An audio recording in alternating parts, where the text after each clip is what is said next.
আওয়াজ করে বলেন, এইটা যদি সবচেয়ে লাইট পানিশমেন্ট হয়, সবচেয়ে হালকা পাতলা সহনীয় আযাব যদি হয়, তাহলে ভয়ঙ্কর তোমার আযাবের কি অবস্থা হবে?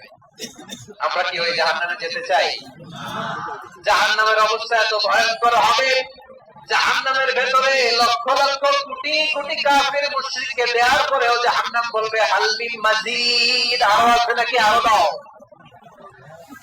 কোটি কোটি কাফেরের দল, মুশরিকের দল, সীমা লঙ্ঘনকারী দল, তাদেরকে যখন জাহান্নামে ফেলা হবে, বড় বড় পাথর খন্ড জাহান্নামে ফেলা হবে, তারপরও জাহান্নাম বলবে হাল মিন মাজিদ, আরো আছে নাকি, দাও, আরো দাও, আরো দাও।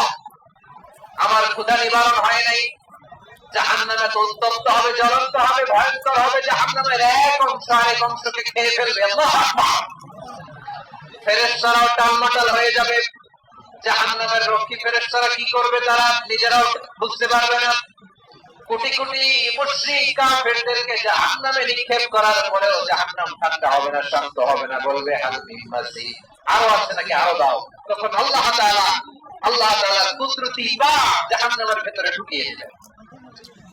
সুবহানাল্লাহ পড়তে পারলেন না মজা করে?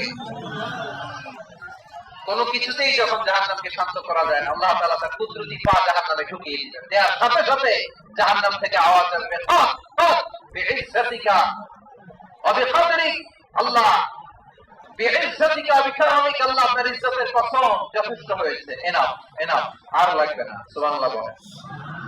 ওই ভয়ঙ্কর জাহান্নামে আমরা যেতে চাই কেউ? আমরা সব সময় ওই জাহান্নাম থেকে আল্লাহর কাছে পানাহ চাই। আওয়াজ করে বলেন ঠিক কিনা? বিশ্বনবী সব সময় আল্লাহর কাছে আল্লাহর জান্নাত চাইতেন, আল্লাহর জাহান্নাম থেকে পানাহ চাইতেন। তিনি বলতেন আল্লাহুম্মা ইন্না নাসআলুকাল জান্নাতা ওয়া নাউযু বিকা মিনান নার। আল্লাহ তোমার কাছে জান্নাত চাই, তোমার জাহান্নাম থেকে পানাহ চাই। আবার আমরা যখন দোয়া পড়ি, আমরা